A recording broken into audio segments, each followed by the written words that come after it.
Hello everyone, my name is Cameron Watt, and today I'm going to be telling y'all a little bit about Robert T. Morris, the accidental father of cybersecurity. How many of you have ever had to deal with a computer virus or worm that you got from downloading something off the internet? Robert T. Morris was the first to create such a string of code. Today I want to tell y'all a little bit about his early life, the Morris worm and its implications in the world of cybersecurity, as well as cover some of his successes after releasing the worm and being prosecuted, of course. So, according to peoplepill.com, he was born November 8th, 1965, in Massachusetts. He was born to Robert Morris. This would be his gateway into a world of computers. I'll go over him in just a second. He attended Harvard University and Cornell University, so he was obviously a very gifted computer scientist. Robert's first year at Cornell would be when he releases the worm.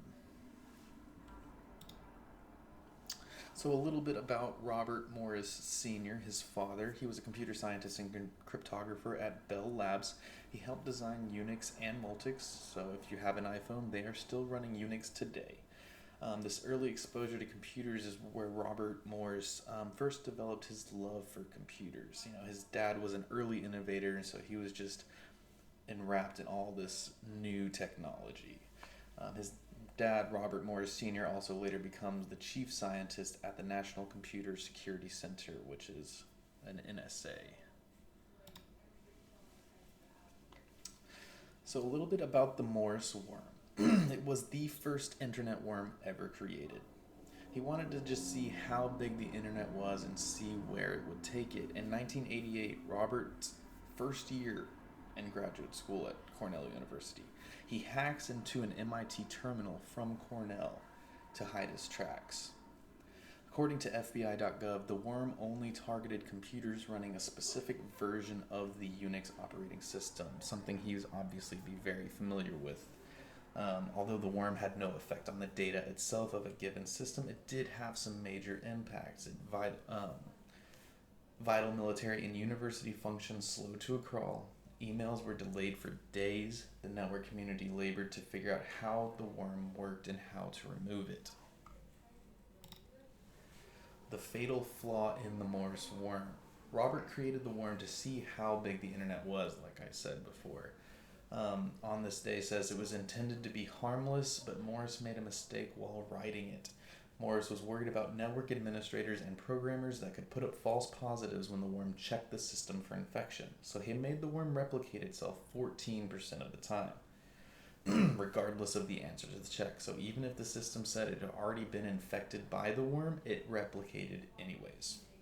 The Morris worm began replicating itself at a far faster rate than he intended, flooding hard drives and causing extensive damage. And some of these major systems were military, NASA, educational.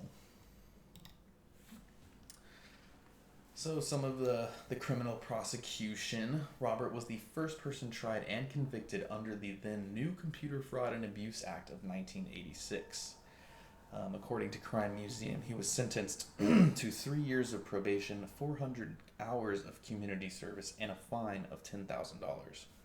He did not receive jail time because, according to the judge, the Morris worm was not destructive malware. It was only meant to slow the processing of computers. He also sought the help of two friends shortly after releasing the virus to try and help mitigate its impact, which didn't do so well. So some of the implications for cybersecurity, according to FBI.gov, just days after the attack, the country's first computer emergency response team was created. There was also development into computer intrusion detection software. The Morris worm inspired a new generation of hackers, as well as people that would like to combat it. The attack opened people's eyes to the ideas of cybernetic threats, and over the next 2 decades paved the way to a whole cybersecurity industry. And now that industry is huge and demand is massive. So, a little bit about Robert's life after the Morris worm. He co founded Via Web in 1995 with Paul Graham and sold it 3 years later for $49 million. So, he's doing pretty good. In 1999, he received his PhD from Harvard and was appointed assistant professor at MIT, where he released the worm. 7 years later, he receives tenure from MIT. Thought that was a fun fact. And in 2015, he is elected as member of the National Academy of Engineering, according to CSAIL. So that does conclude my presentation. In conclusion, I have told you about Robert T. Morris's life, the Morris worm, and his later successes. Robert made huge ripples in the cyber world and set the stage for cybersecurity as a serious field of study.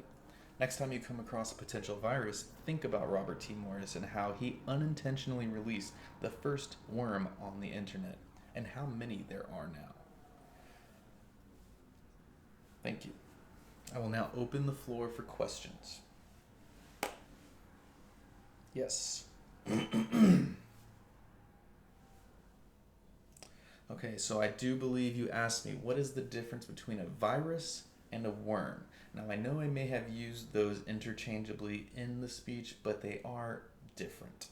A virus depends on the activation of their host to replicate them, whereas a worm, once it is inside a system, it is self-replicating. It does not need anything else to do anything for it. It will automatically just start replicating itself and, fill up hard drives and just slow processing power to a halt. If there are any more questions, y'all can see me after the speech. Thank you.